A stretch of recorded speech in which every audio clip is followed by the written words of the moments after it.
Hi, folks. Chris Voss here from the ChrisVossShow.com, the ChrisVossShow.com. Hey, we're coming with another great podcast. We certainly appreciate you guys tuning in. Thanks for being here. For the show to your friends, neighbors, relatives, go to youtube.com/Chris Voss and hit that bell notification. Really ask yourself. I say that at the beginning of every show to remind you because I know you're busy, but like at this point, there should be some guilt that's starting to set in if you haven't done it. And I'm going to lean on the little guilt shovel here a little bit. So make sure you go to YouTube and hit the bell notification because, I wouldn't have to say it anymore in the show if you just would. So just go do it now. Do it now. Do it now. Anyway, guys, go to goodreads.com/Chris Voss. Go to Facebook, LinkedIn, Twitter, Instagram, TikTok, all those different places that Chris Voss shows at. And you can see all the wonderful things we're doing. Today, we have an amazing author. He is a former journalist. He is on the show. And he's going to be talking to about his amazing book that came out July 27th, 2021, Unthinkable by Brad Parks.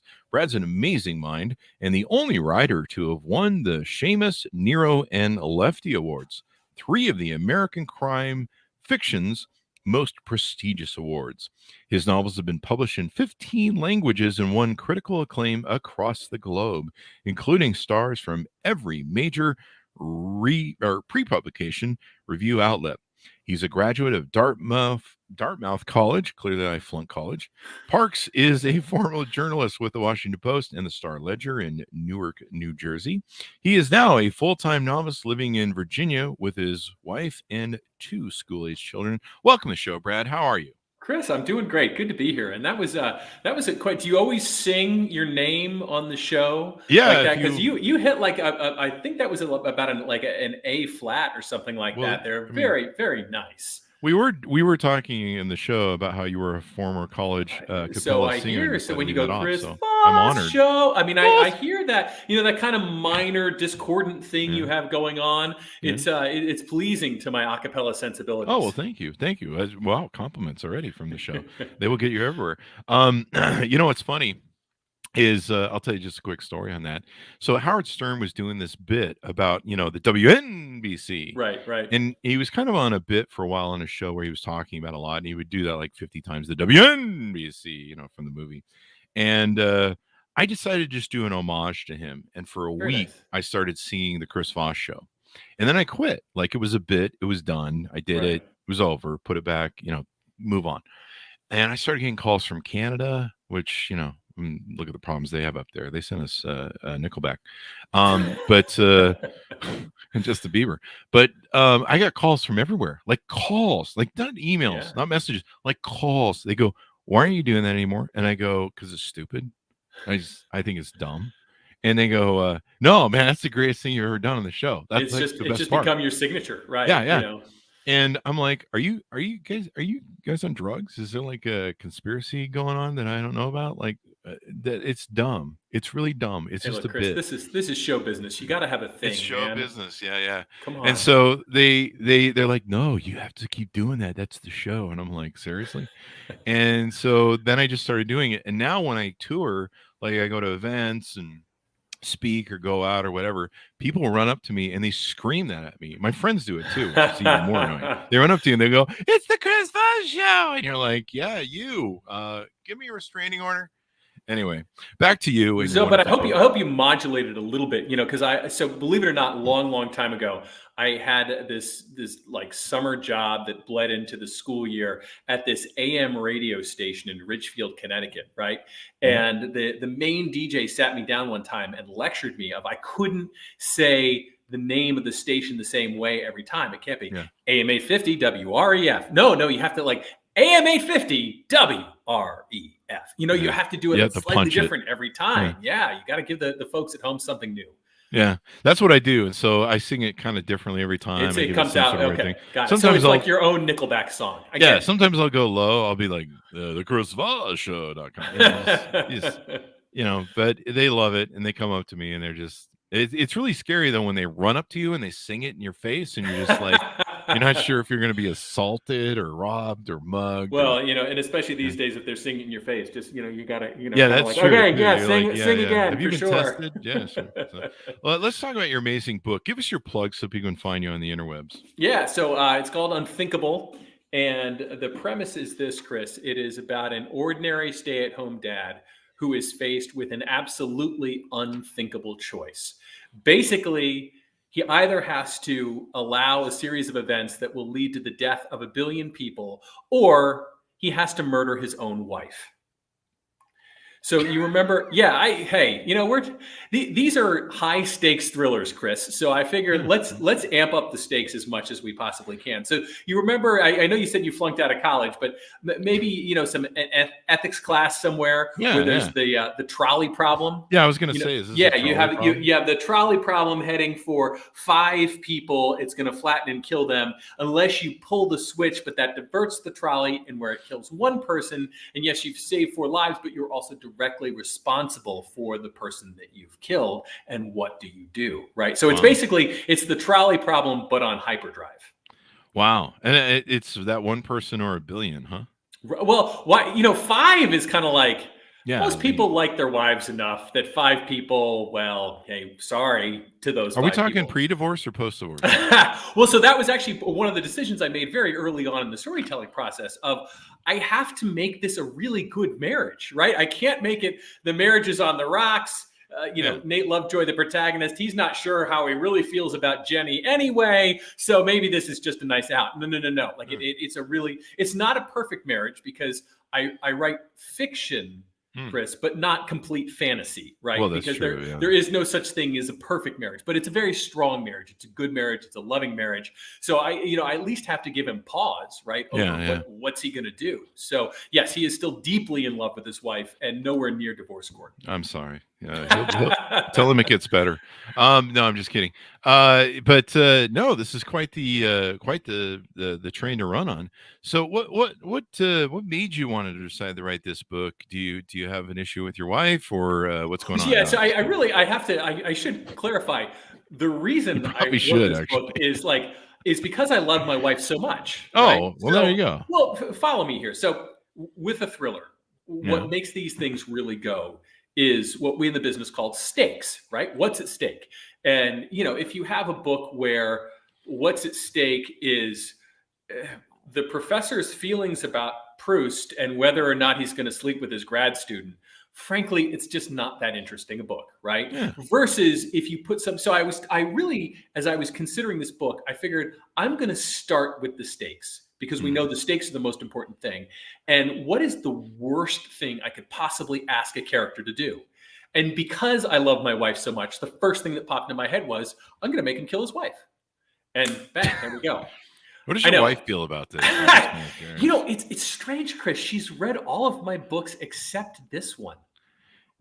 What's going on with that? Is she just keeping tabs on you because she wants to know? It's kind of like when you have that wife who always watches CSI and she's really obsessed with it, and you're just like, you're planning something, aren't you? I'm just kidding. Yeah, no, she keeps me at arm's length lately. I'm not sure why. I don't know. Like, why am I sleeping in the other room all of a sudden, honey? I don't get it.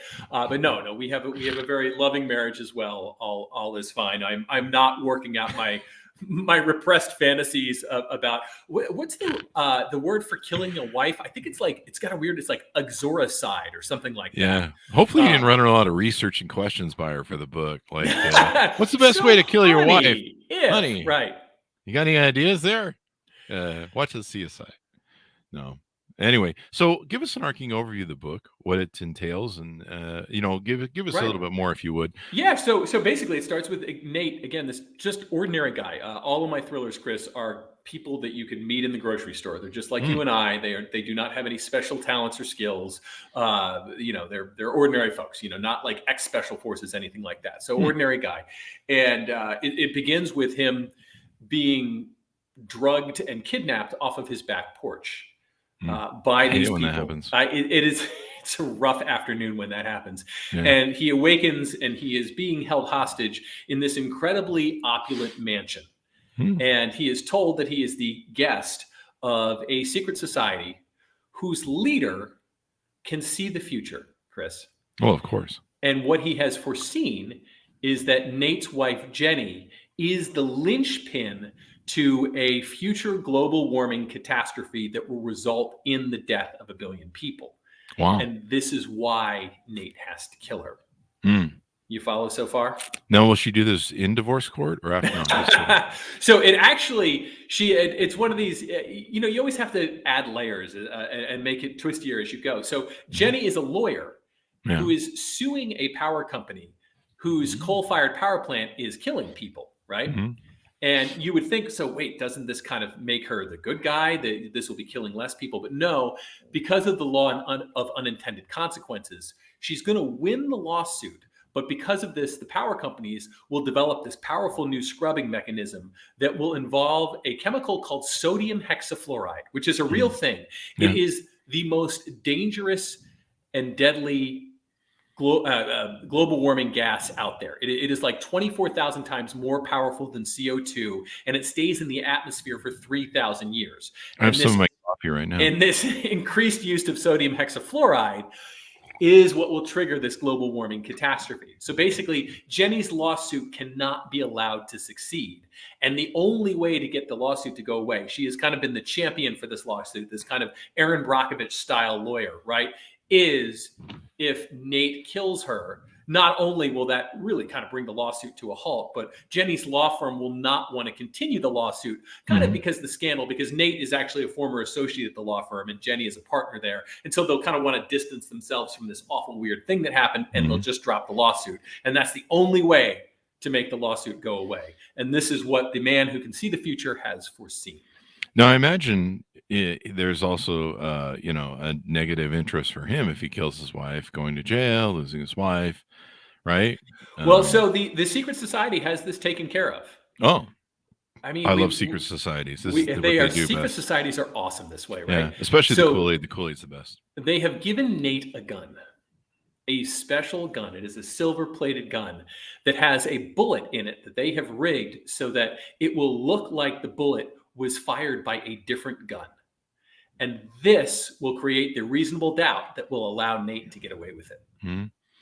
I think I have a few married friends that would like. You're pulling the trigger on me. Like, this is not even a hard one for you. Like, Chris, this is supposed to be a dilemma for people, right? This is supposed to be, what do I do? What would Nate do? I have a lot of all this married kind of friends. stuff. You're just like, you're getting the itchy, like, okay, wait, when do I get to pull the trigger? You ever see those TikTok videos where they go, if you press this button, you'll kill a person? They go click. Yeah. They go, wait, I didn't tell you what the deal was. And they're click again.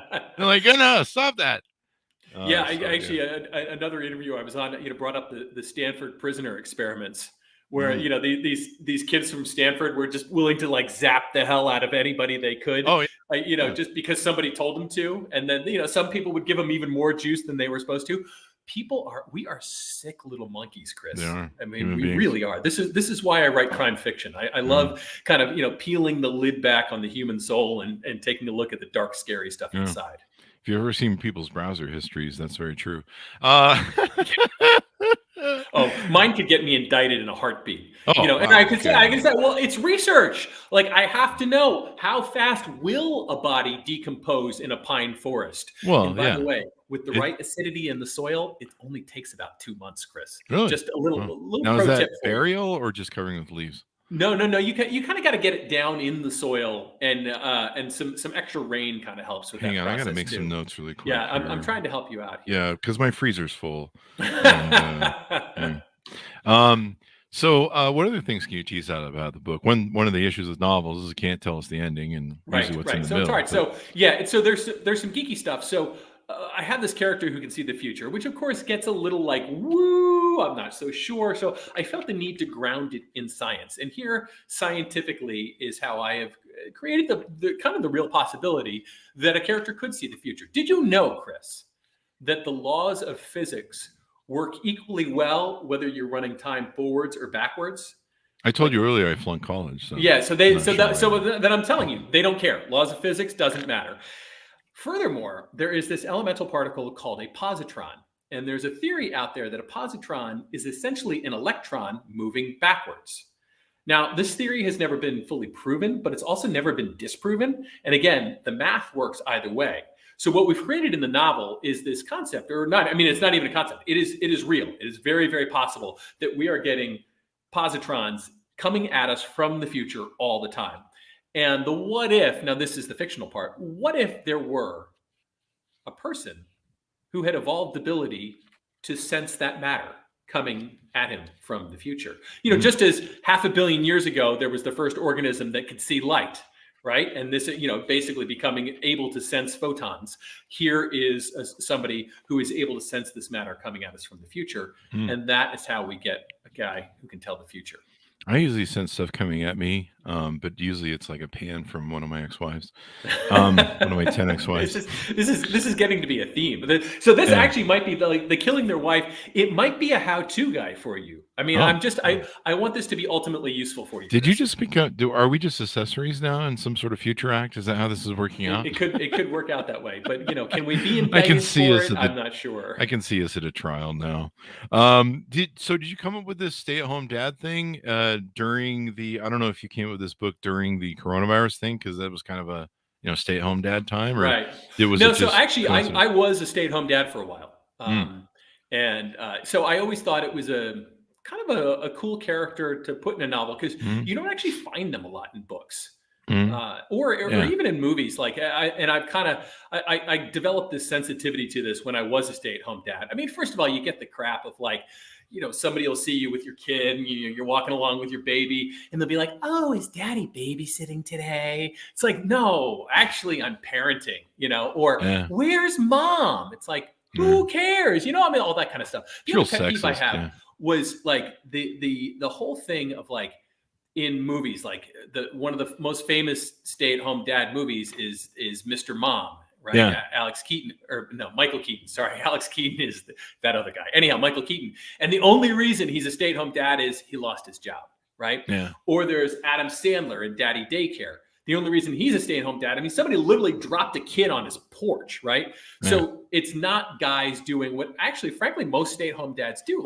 We make a choice, I could have had a job. It worked out best for my family, for me to be at home and my wife to be working. And that's what we did, and it's something I embraced. It was my job for a while, basically. Yeah. And I didn't feel like there were a lot of those kind of dads being represented in the broader media world. So I wanted kind of what felt to me like a true to life stay-at-home dad. The other thing is, and again, this is a thriller, and inevitably this involves a character who's saving the world. And I always like to make things as difficult as I can for my characters. And how much more difficult can you make it than you have to save the world and you have to do it with 2 toddlers in tow? Yeah, you got to save the world Jack Ryan style and change diapers at the same time. Man. Now that's a thriller, right? You're like John Wick shooting the bad guys while you're holding a baby and you're trying to get the bibble in its mouth or whatever the hell that thing's called. And how is Jack Reacher mixing a bottle? Exactly. Let's really talk about your skills here. Let's really talk about heroics. Come on. It's time we took care of the real heroes of the world. The setting for Unthinkable is in Richmond, right? The capital of your adopted home state in Virginia. Why'd you choose Virginia and Richmond? So Virginia, because I'm lazy. And I like to have the research kind of all around me. Richmond, really for the real estate porn.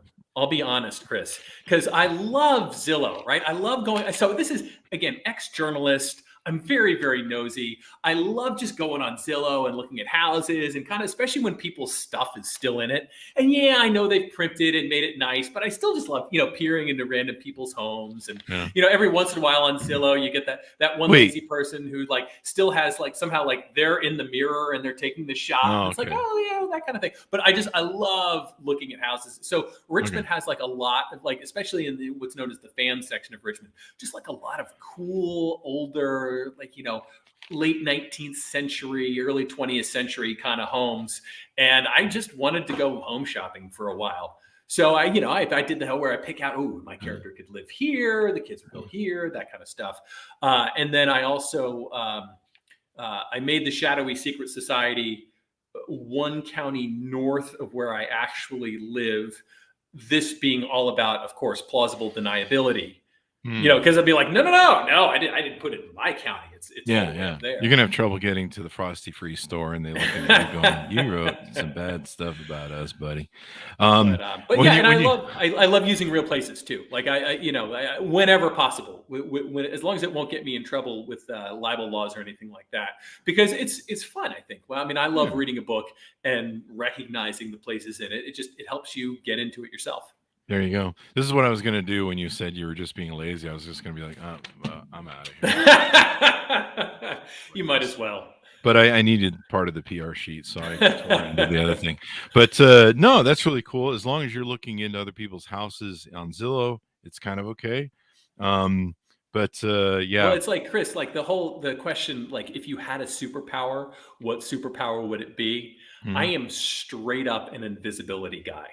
Like, I want to be able to be in the room and nobody knows I'm there, and I get to listen into what's said, and I get to really see what's going on kind of behind the scenes of people's lives. Again, ex-journalist, I'm nosy.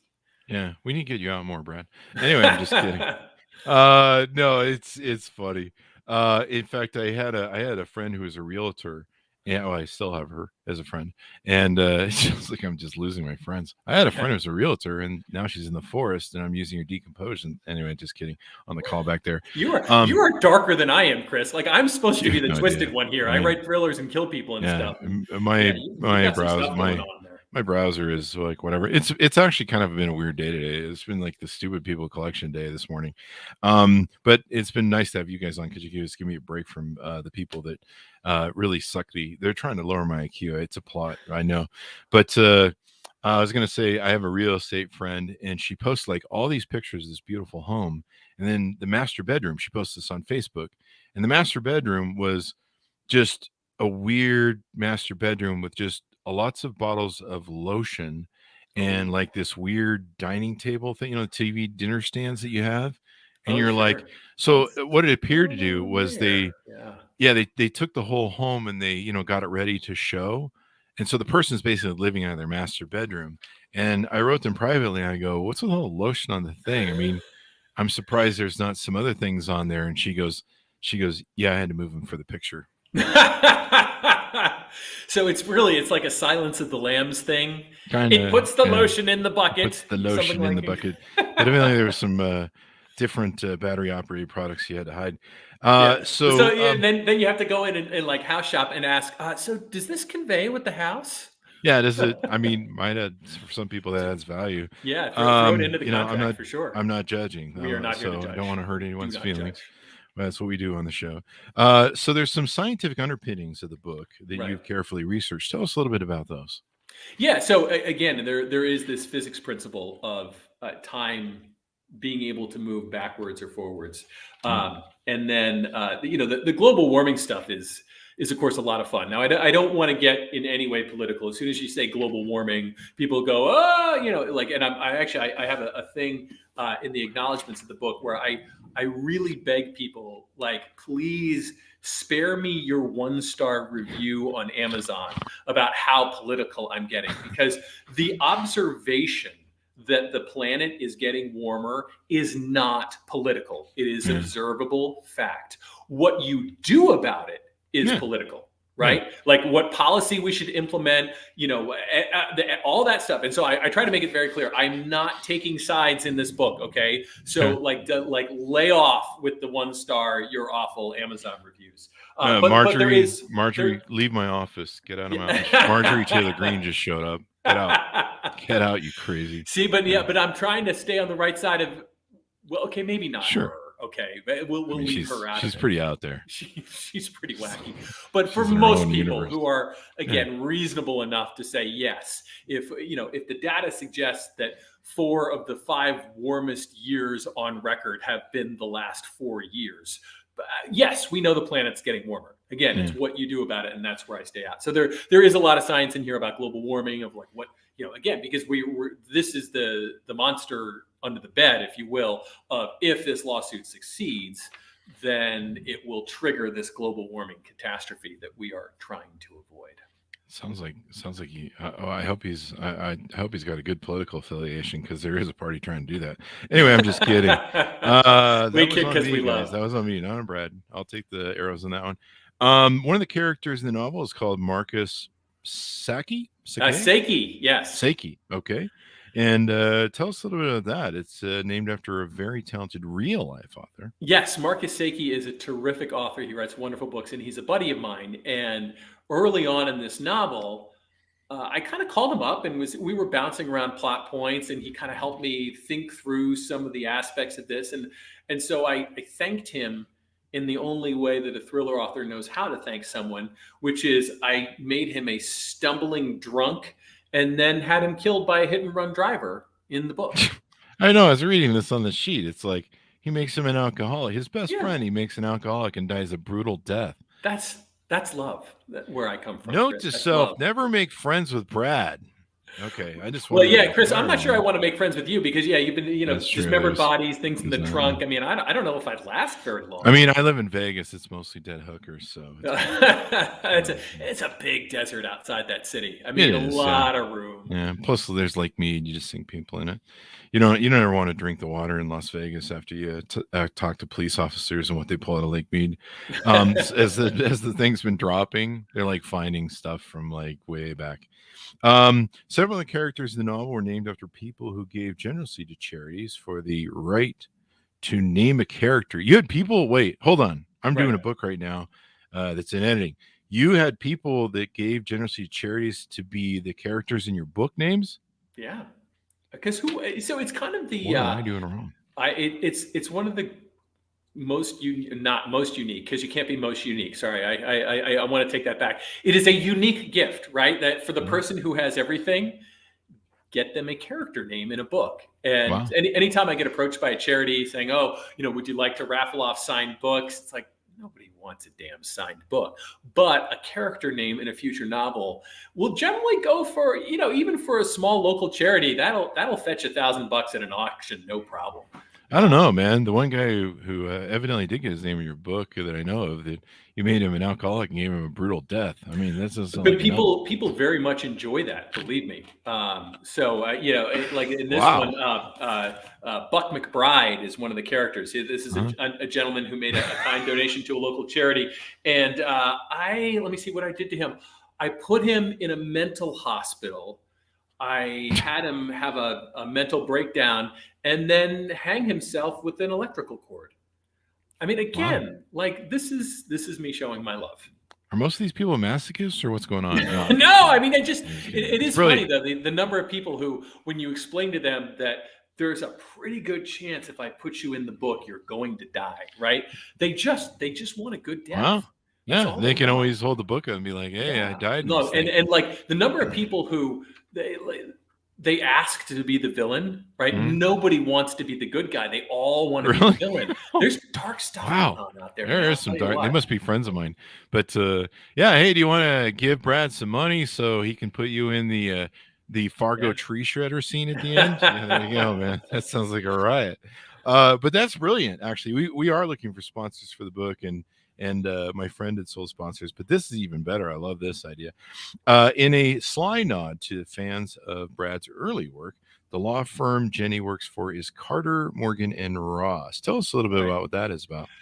So I had a 6-book series featuring an investigative newspaper reporter for a fictional Newark, New Jersey newspaper whose name was Carter, Morgan, Ross. So I always try to put in one of these sly little nods to readers of my previous books.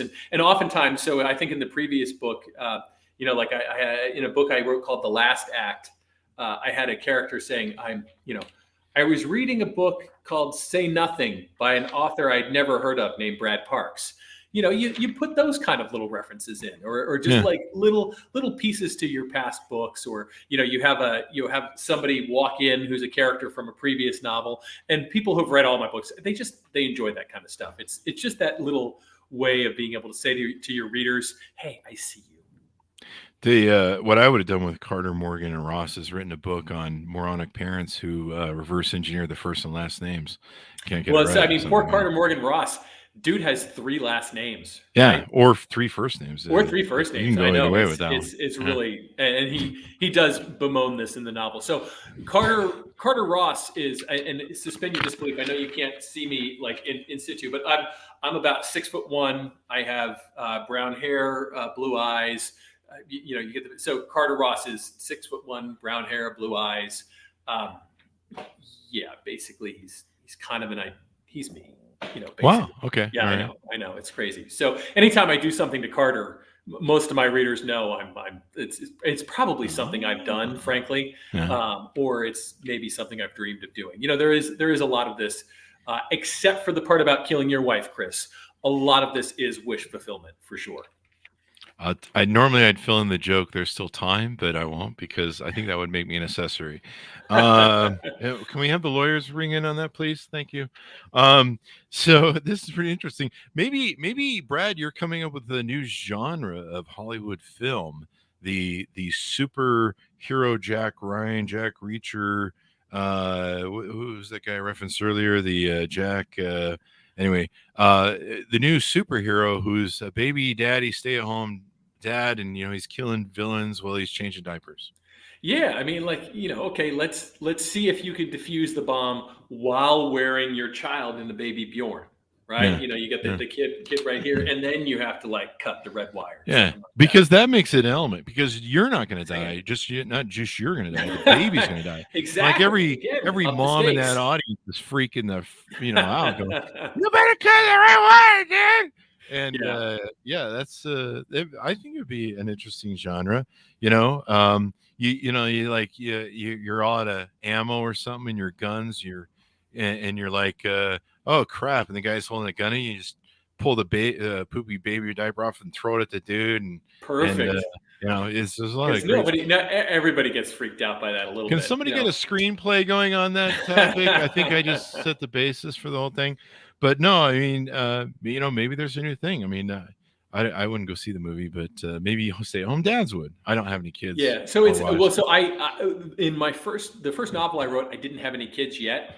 And it showed in this one particular scene. So this was a Carter Ross novel. It's called Faces of the Gone. This was my debut novel. And so again, it's a Newark, New Jersey investigative newspaper reporter. And he is doing an interview with a grandmother who has just lost her daughter and the baby, so that her granddaughter is in the crib. So this is this orphaned child, and Carter's interviewing the grandma, and they're looking at baby in the crib, and then they go into the next room and they finish the interview, and then they go straight to the funeral home, leaving the baby in the crib in the next room, which is a mistake that, again, I was childless at the time. I think my editor didn't have kids, and man, we totally missed it. So it completely appears in the novel. And every year or so, I still get an email from somebody saying, "Hey, you left the kid in the room." It's like, I know. So you gotta be careful with this kind of stuff. That's true. This is why there'll never be any kids in any books I write. Mostly because mine are business books, so there's never any children in them.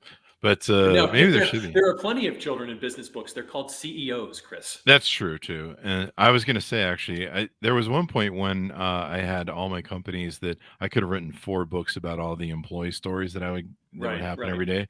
And I've had single mothers that I've dated say, "How come you're so good with kids?" I'm like, I've had thousands of employees. So used to that. Who would play some of these characters in the book if this went to film? Oh gosh. Or when this goes to film, let's be positive. Right. So it is being shopped in Hollywood right now. So any of you who have production companies, go ahead, call my agent. Her name is Alice Martell. She's in New York. She'll hook you up. Anyhow, it's a funny thing. I don't think a lot about that the kind of film aspect, even though I'm certainly very eager every time I hear from my agent and about how it's shopping, everything like that. When I'm writing the book, I'm all about the book. So first of all, one of the problems is Nate Lovejoy, the protagonist of this particular novel, is 6'4". Not a lot of 6'4" actors out there, right? Like, so the famous example being the Jack Reacher, the first Jack Reacher movie. Jack Reacher, I don't know if you've read those books. Dude is 6'5", 250 pounds, right? And who got cast as Jack Reacher? Tom Cruise, who's like 5'7", 3'8". I don't know what he is, And so Lee Child, who writes the Jack Reacher movies, of course, got just an endless amount of grief over this. But first of all, he did point out that it's not like they passed a lot of 6'5", 250-pound actors on their way to Tom Cruise, right? Like these guys are all really small. And secondly, as he put it to me, and he's a Brit, he says, Brad, when Tom Cruise wants to play the lead part in your book, you say yes. And it's like, yeah, okay, good point. Sure, there. yeah. So I don't honestly give that a lot of thought, because the other thing is I have had some of my work optioned, like a book that came out 2 years ago called The Last Act is now in production with Dreamscape, and we'll see how it goes. And I have seen just how much, Chris, they value my input in the project. Not at all. I think that's overstating it quite a bit. Like basically you have this first conversation with them where they're very excited. I mean, Hollywood people are all lovely, right? And they'll tell you how wonderful your book is and how blah, blah, blah, blah. And then you will never, ever hear from them again. But it's always like there's this great, I think it was Ernest Hemingway, who talked about the line in the sand in Nevada, probably not far from where you are actually, and how the movie people, rushed up from the California side and throw a bag of money over, and the book people rush up from the other side and throw the manuscript over, and then they both take off in opposite directions. I mean, because Hollywood is going to take your book and they're going to do whatever they want with it. Tess Gerritsen had a great line about, I think it was something like, having your book made by Hollywood is like sending your child to a daycare center run by Jeffrey Dahmer, because they will just, completely destroy it. Sorry, was that a little bit graphic for you, Chris? You've been making references to body parts this whole. Yeah, I mean it's following and now I'm grossing you out. The theme. No, not really. I was just I don't know. I'm kind of hungry right now, so it kind of. I understand. You're just gonna tuck in. Know. No, it's always funny to me. There are authors who have famously refused to sell their stuff to Hollywood because they know that once Hollywood gets a hold of it, it's going to be obliterated, right? Like, certainly, Stephen King. Stephen, no, but he has sold his stuff. The woman who wrote the alphabet books, A is for Alibi, B is, why am I blanking on her name? Did it make it into movies? No, exactly. I probably Her protagonist is Kinsey Milhone and Sue Grafton. Gosh, I don't know how hard that was. Sue Grafton came from Hollywood, right? Like writing books was her escape from Hollywood. And so she saw what Hollywood did to a lot of really worthy projects. And I interviewed Sue on stage once. She has since passed, which is very sad. But, so she is, became a huge best-selling author, many millions of books sold. And I said, all right, Sue, what if I gave you $10 million for the rights to Kinsey Milhone? And God bless her, because she said, Brad, I already have $10 million. It was like, mic drop. So that's a wonderful attitude for somebody like Sue Grafton to have. For me, my children are not yet through college, and unfortunately, they're very smart like their mother. They're going to want to go to good ones. I can't quite stand on such ceremony. So I am, open to offers for sure. There you go. I'm thinking I can see Tom Cruise in Diaper Impossible. Diaper Change Impossible. Again, fine with me. Dude can open up a movie. Yeah, that's a whole new level of. I have no jokes I'm not even going to do diaper jokes in the show. We'll do Jeffrey Dahmer jokes, no diaper jokes or the content they're in. Anything more you want to plug out on the book, Brad, or tease out on the book to get people to go buy that? Hopefully the man who has to kill his wife for 1 billion people will die. I mean, if that's not a good enough hook for you, I'm sorry. But it's the best I got for this book. I guess I'll do better next time. I mean, it might be better if you threw in the kids and then he gets like a really nice Corvette and then meets a hot girl. I mean, if you spice it up a little bit for me, I'm in.